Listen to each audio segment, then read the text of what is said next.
今天我们讲未解之谜，大聪明们开始破案了。历史上留下许多未解之谜，有时目击者早已逝去，关键证据已经消失，而文化本身也可能湮灭。有些谜团或许永远无法解开，而有些可能只有少数人能够揭示答案。一、克利奥帕特拉的坟墓在哪里？克利奥帕特拉七世通常被认为是亚历山大大帝死后统治埃及的托勒密王朝的最后一位君主，也是埃及的最后一位法老。找到克利奥帕特拉七世的墓地被认为是现代考古学中最伟大的成就之一。问题是，没有人知道他的坟墓在哪里。传统观点认为，克利奥帕特拉的坟墓位于古代亚历山大港的宫殿旁边，该地区现在被淹没在地中海之下。如果是这样的话，那么坟墓很可能永远无法找到。然而，一些研究人员将目光转向了塔波西里斯麦格纳 （Taposiris Magna）， 这是一座供奉奥西里斯的神庙。奥西里斯是埃及死者王国的统治者，靠近亚历山大的西郊。由于克利奥帕特拉希望将自己和他的罗马情人马克安东尼与奥西里斯和他的妹妹妻子伊西斯联系起来，一些人认为两人可能被埋葬在那里是有可能的。截至2023年，Taposiris Magna 的挖掘工作仍在进行中，已经发现了16个墓室，带有金色舌头的木乃伊、葬礼面具、刻有传奇女王面孔的硬币以及一条超过4000英尺长的隧道，但尚未发现克利奥帕特拉的踪迹。如果你对克利奥帕特拉的墓地传说特别感兴趣，欢迎亲身参与寻找。Taposiris Magna 的挖掘活动已经变成一次独特的体验。2. 玛丽塞莱斯特 Mary Celeste 发生了什么？1872年，有一艘名为玛丽塞莱斯特号的美国商船出了一桩离奇的事情。这艘船突然被发现时无人操控，船上的10人却踪迹全无，至今未解其谜。这个故事引起了作家亚瑟·柯南道尔的注意。在1884年，他发表了一篇虚构小说，给这个谜团增添了更多神秘元素。小说中，失踪的船员和一批非洲文物以及一个在美国出生的奴隶的叛乱被巧妙地编织在一起。尽管后来的官方调查能找到船员放弃船只的原因，道尔的虚构故事让这个谜团更加扑朔迷离。有一种解释认为，船上的货物和火花引起的压力波式爆炸，或许是导致船员放弃的原因。但这个理论并没有得到所有研究人员的认同。如今，关于玛丽塞莱斯特号的谜团仍然没有解开，成为一个令人不解的历史谜团。时至今日，仍然引发着人们对未知的好奇心。3. 萨利西海的角是怎么回事？大约在2007年，一名年仅12岁的女孩在不列颠哥伦比亚省的海滩上发现了一只运动鞋，里面居然装着一只人类脚。这一发现成为了一个引人注目的谜团，因为此后在美加边境的萨利西海海岸线上陆续冲上了20多只人类脚，而且大多数都还穿着鞋。当然，这种诡异的现象立刻引发了人们的各种猜测，从合理的可能是连环杀手的作案，到不可思议的外星人的参与。然而，科学告诉我们冷静下来，思考一下背后的真相。首先，当局已经排除了犯罪嫌疑，确认其中一些脚属于意外死亡或自杀的人。科学解释认为，这是由于溺水受害者的尸体在水下受到螃蟹和龙虾等底栖动物的消耗，导致脚部分离，而如果这些部分被装在轻质的运动鞋或登山靴里，由于浮力等因素，它们更容易浮到水面。再由于海洋的地理和气流条件，最终被冲上海滩。所以，虽然这个谜团一度让人猜测不已，但通过科学的角度看，似乎有一个合理的解释。这一事件也成为了一个被揭开面纱的历史谜团，告诉我们在面对神秘事件时，理性思考往往能找到科学的答案。4. 奥尔梅克头像是如何以及为什么制作的？在中美洲和墨西哥的现代文明之前，存在着一个古老而神秘的文化——奥尔梅克文明。这个文明在大约3200到2400年前繁荣兴起，被认为是中美洲第一个重要的文明，有时被称为母文化，对后来的文化产生了深远的影响。奥尔梅克人以广泛的贸易网络和卓越的工程技能而闻名，而我们对他们的了解主要来自于他们留下的令人印象深刻的艺术品，尤其是那些巨大的石头头像，总共有大约17个。这些奥梅克头像带有双重谜团，首先是它们的规模，有些高达10英尺，平均重达8吨，这在后勤上提出了巨大的挑战。每个头像都是用火山玄武岩雕刻而成的，每块巨石都必须从距离原产地50多英里的地方运输过来。他们是如何做到的呢？其次，为什么他们要付出如此巨大的努力？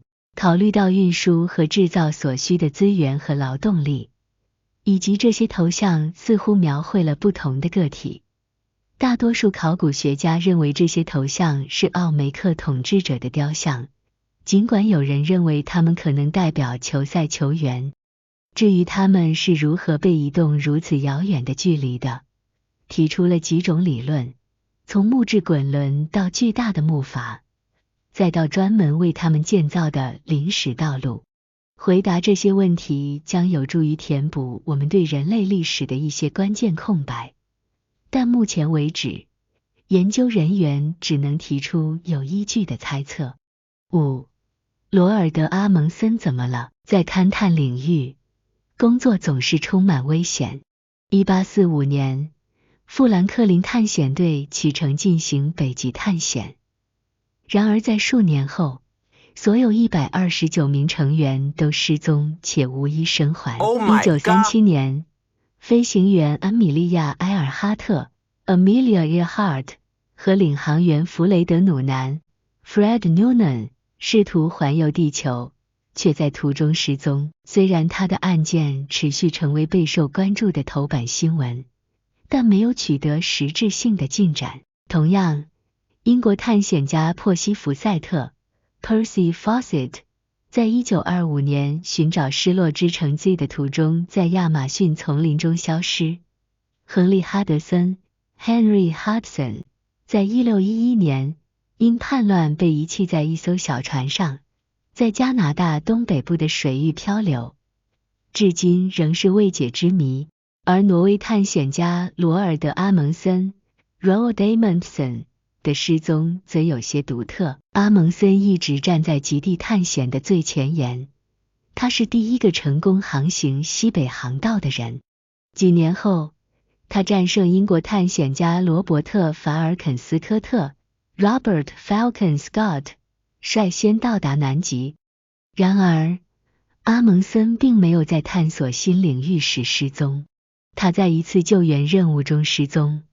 当时他试图帮助意大利飞行员和航空工程师恩贝托诺比尔，他的飞艇在1928年在北极坠毁。阿蒙森的飞机据信在挪威斯瓦尔巴群岛的熊岛附近坠毁。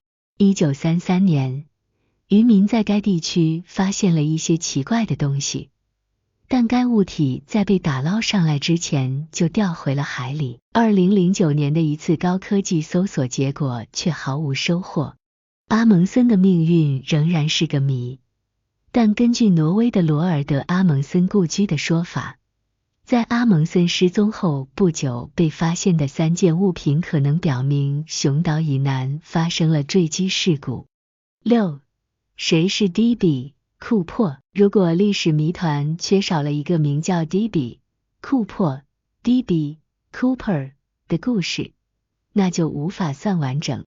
他是唯一一位在美国劫持商用飞机后成功逃脱，或至少逃脱抓捕的人。许多臭名昭著的罪犯的身份在几十年或更长时间内一直未被确认，例如开膛手杰克、新奥尔良斧头手或12生肖杀手，只是其中的几例。但库珀属于一个非常不同的类别。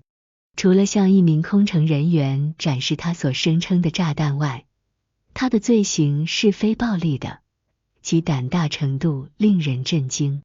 1971年感恩节前一天，库珀登上了从俄勒冈州波特兰飞往西雅图的航班。下午3点不到，他递给一名空乘人员一张纸条，亮出他所谓的炸弹，并提出他的要求，给他20万美元现金和4个降落伞，并说不要有什么花哨的东西，否则我就会执行计划，飞机在西雅图降落。库珀得到了他的赎金，放下了乘客和大部分空乘人员，然后再次起飞。当飞机飞越西雅图和里诺之间的某个地方时，库珀跳进了寒冷的雨夜，被每小时200英里的风吹拂。除了他身上穿的西装，可能还有一件风衣外，一无所有，只带着2个降落伞和20万美元，按今天的货币计算，略高于150万美元。随后的追捕行动，正式称为 Norjack 即西北劫机，持续了45年，产生了800名嫌疑人，但没有逮捕。Cooper 已成为许多鼓舞人心的歌曲、电影、电视节目、播客和书籍的民间英雄，甚至是1年1度的爱好者聚会 CooperCon。 库珀很可能没有在跳伞中幸存下来，这太危险了。有经验的跳伞者可能一开始就不会尝试。1980年，在哥伦比亚河附近发现了一些赎金，导致一些人怀疑库珀可能跳伞入水中死亡。但2020年的一项研究检查了回收钞票上的硅藻物种，发现它们在5月至6月而不是11月左右暴露在水中。尽管联邦调查局在2016年正式撤销了此案，但业余侦探仍在试图破解这个谜团。一种理论甚至声称库珀是一位名叫芭芭拉·戴顿的跨性别女性，她于2002年去世，享年76岁。7. 弗尼契手稿说了什么？这个故事始于1912年，当时一位名叫威尔弗里德·弗尼契的书商在耶稣会学院购得一捆中世纪手稿。在这堆古老的文献中，他惊奇地发现了一本特别引人注目的手稿——弗尼契手稿。这本神秘的文献自此成为了研究者和历史学家们的热门话题。这本手稿的起源、作者以及具体内容都隐藏在历史的迷雾之中。手稿包括着一套无法解读的文字，伴随着占星图、奇怪的植物插图，以及一些令人费解的场景，如孕妇从管子和漏斗中涌出，或者在绿色液体中漂浮。而这些文字所使用的书写系统至今未见于其他古代文献。有些人认为弗尼契手稿是用一种合成语言写成的，而另一些人则认为它采用了一种已经灭绝的语言，比如原始罗曼语或者某种形式的代码。这本书被划分为6个部分，涵盖了植物学、占星术、奇异生物图画、宇宙学、草药插图，以及似乎是食谱的纯文本部分。手稿的牛皮纸和颜料经过探测年后被确定为15世纪初期的物品。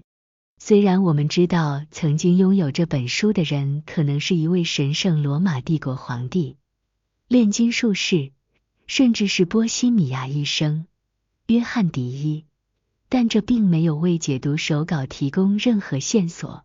伏尼契手稿成为历史谜团的焦点，引发了无数研究者的好奇心。尽管探测年告诉我们这份手稿的年代，但其具体内容和含义仍然是一个令人费解的谜团，等待着有人揭开它神秘面纱的一天。7. 谁杀死了黑色大丽花？这是一个充满阴谋、谜团和令人毛骨悚然的故事。一个让美国流行文化深深铭记的谋杀案，伊丽莎白·孝特被永远记为黑色大丽花。1947年1月15日，孝特的尸体被发现在洛杉矶的一块空地上，他的死状令人震惊，脸被毁容，身体被切成2半，一些器官被摘除，死前经历了残酷的酷刑和肢解。这起案件迅速引起了公众的关注，然而凶手至今仍然是个谜。洛杉矶警察局曾调查了数十名嫌疑人，从奥逊·威尔斯到布格西·西格尔都曾受到怀疑。外科医生乔治·霍德尔也被列为嫌疑人，他的社交圈包括摄影师曼雷和导演汉休斯顿。没有人因孝特的谋杀被捕，案件最终进入僵局。史蒂夫·霍德尔，乔治的儿子，为了洗刷他父亲的名誉，展开了一场调查。他声称发现了证据证明乔治是凶手，但这一说法备受质疑。后来，作家皮乌伊特维尔提出了一个更为复杂的理论，认为不只有一个凶手，而是一个由多个阴谋者组成的团伙。他指认了莱斯利·迪龙、马克·汉森和杰夫·康纳斯等人，并声称警方参与了掩盖真相。然而，即便如此，这个谋杀案可能永远难以解开。这个故事就像一个扑朔迷离的惊悚电影，留下了一个令人心惊胆战的未解之谜。好了，今天就讲完了。如果你还有未解之谜，可以告诉我，我来给你破个案。最后，一定要点赞、订阅、评论我的 YouTube 频道哦。再会。